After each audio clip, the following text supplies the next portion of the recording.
So we finish up college trig course here with chapter 11, and it's a big departure from any of the trig stuff we spent this entire year going over.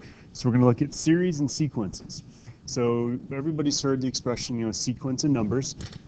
Difference between a sequence and a series is, so sequence is, 1, 3, 5, 7, and on and on.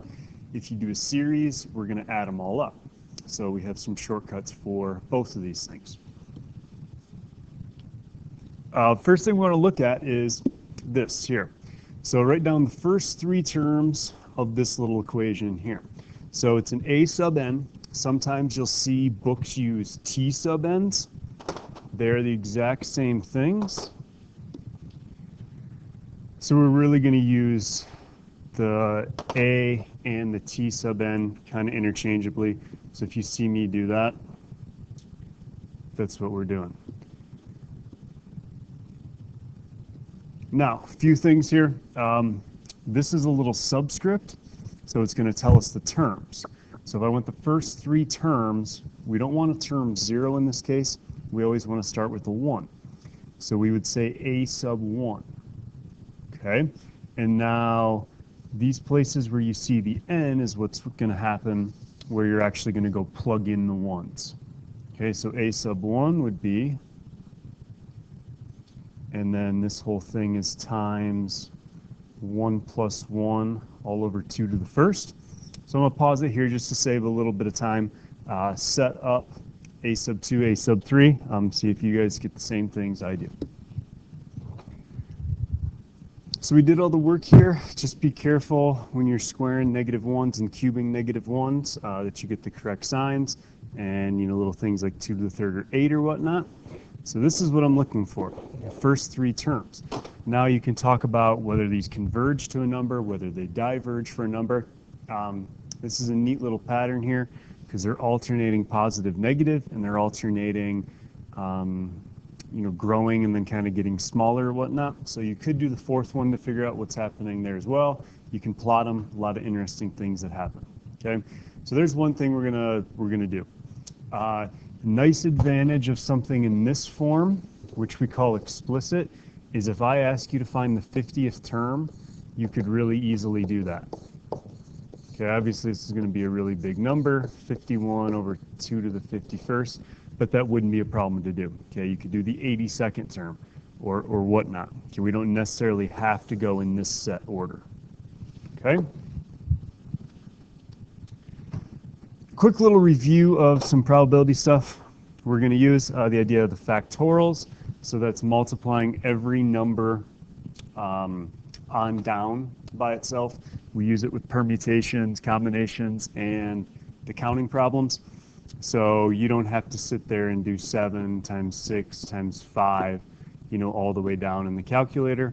You can just go 7, math, back to probability, down to number 4, and we'll do that for you. Okay, so that's how we've always done permutations.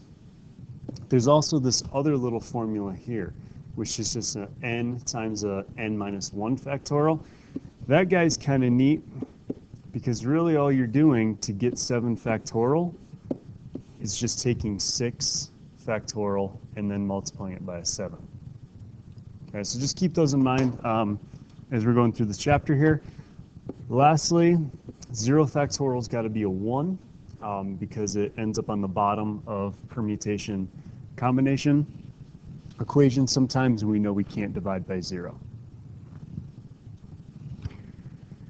Okay, so we looked at explicit formulas in our first little example here. Now here's these other things called recursive formulas. Okay, we're going to use these a lot today. The thing with recursive formulas, sometimes they can be linear. They don't have to be, but you always need them on 2 lines. So recursive is you're basically relating the current term to the previous term. So you take the previous term and you add 7.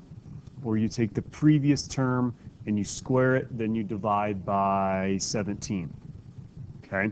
So in order to do that, to list them out, you have to have 2 equations here.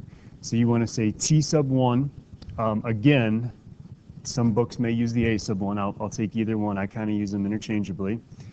you always want to say, you know, your first term equals whatever. So first term is 27, okay, or first term is negative 16, okay, and then you want to generalize it for the nth term. So the nth term is this little notation here. This is all subscript. It's not this with the -1 up top. Okay, what that means is the previous term.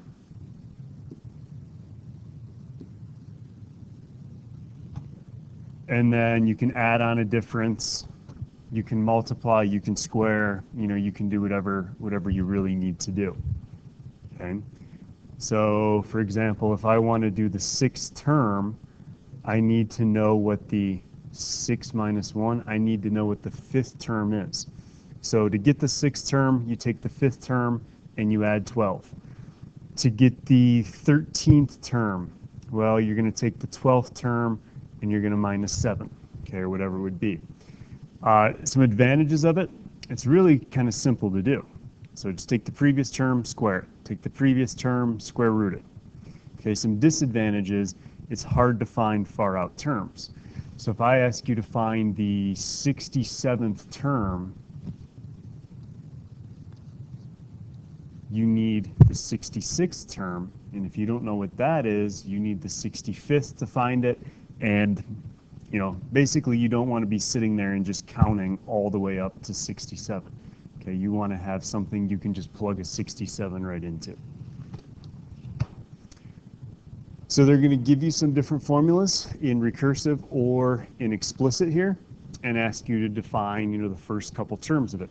So first 5 terms recursively for this sequence here. So a sub n, 2 times the previous term plus a sub n minus 2 is the second previous term. So if you want to define the 10th term, it would be 2 times the 9th term, 10 minus 1, plus the 8th term. Okay, if you want to find the 15th term, it'd be 2 times the 14th term plus the 13th. Now, to do it recursively, they have to tell you how to get started. If they're going to throw previous terms and second previous terms in there, they better give you a couple more things. So a sub 0 is a 1. That was easy. A sub 1 is a negative 1. So if we want to do a sub 2, that would be 2 times a sub 1 plus a sub 0. And then you just go grab the numbers. Now, do notice they started at 0 here. If you're confused, ask me or whatnot. But typically, we want to kind of start with term 1 unless they explicitly give you something different. It just adjusts. You're going to get the same numbers. You're just going to be off one term from somebody who does it differently.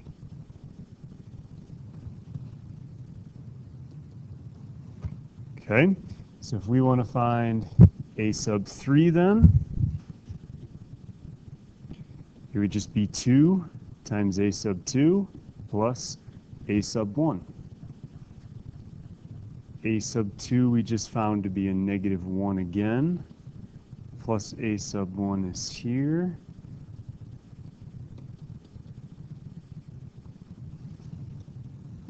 Okay, then you guys can go find a sub 4 if you'd like.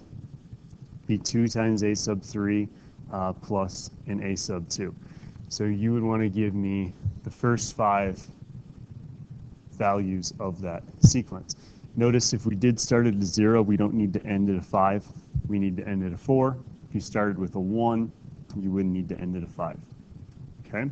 In part 2, we'll talk about a couple other notations that we're going to use with these, and also look at some mortgage and loan problems.